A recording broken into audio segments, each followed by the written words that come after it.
Everyone, welcome back our channel RDS group of school students. हमने आपको Hindi first में chapter 2 तक वर्क करा दिया है। आज की वीडियो में हम आपको चैप्टर 3 का एक्सप्लेनेशन बताएंगे।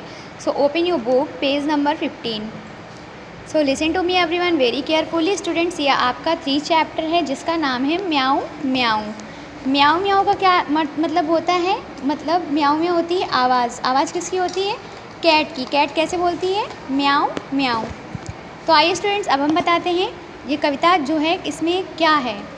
सोई सोई एक रात में मैं सोई सोई सोई सोई सोई एक रात में सोई सोई, यानी एक रात को ये सोई और जैसे ही सोई रोई एका एक बिलख कर रोई।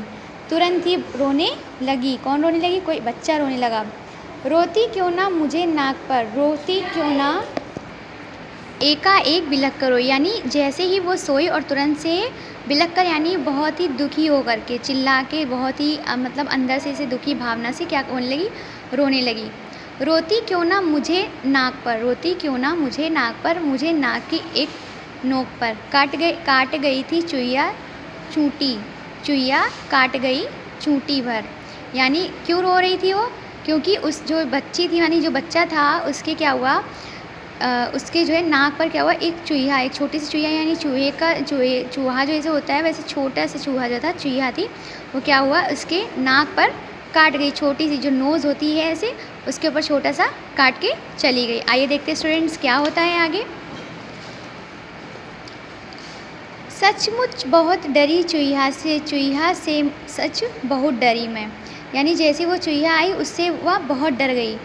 खड़ी देखकर चूहा को मैं लगी कांपने घड़ी घड़ी, और जैसे ही मतलब आए आगे वहाँ चूहा को हमने देखा कि चूहा है, तो वो देखकर उसको देखने लगी और डरने लगी। फिर जैसे ही देखा कि सामने चूहा मेरे सामने है, तो वह कांपने लगी घड़ी घड़ी, यानी वह उसको देख करके धीरे कांपने लगी, डर सा लगने लगा। सूझा तभी बहाना मुझको सूझा एक बहाना, तभी उसको एक आइडिया आया, यानी एक बहाना आया। जरा डराना चूहा को भी जरा डराना, यानी अब क्यों ना चूहा को थोड़ा सा डराया जाए। जब वह डर जाएगी तो खुद ही भाग जाएगी। कैसे भला डराऊं उसको, कैसे उसको भला डराऊं। धीरे से मैं बोली म्याऊं म्याऊं म्याऊं म्याऊं म्याऊं। कैसे भला डराऊं उसको, यानी लड़की सोचती है मैं उसको कैसे डराऊं, मैं चूहा है उसको हम डराएं कैसे, क्योंकि वो डर नहीं रही है। तो उसने क्या किया, उसको एक आइडिया आया। उसने सोचा कि क्यों ना हम बिल्ली की आवाज़ निकालें और चूहा डर करके भाग जाएगा। यानी जैसे वो बिल्ली की आवाज़ निकालेगी, म्याऊं म्याऊं म्याऊं म्याऊं किया, वैसे ही चूहा डर करके भाग गई। स्टूडेंट्स, ये तो हो गई हमारी पोएम चैप्टर 3 का। सो आई होप एक्सप्लेनेशन आपको समझ में आ गया होगा। अगर आपको इस चैप्टर से रिलेटेड कोई भी प्रॉब्लम है तो आप क्लास ग्रुप में पूछ सकते हैं। Thank you, have a nice day.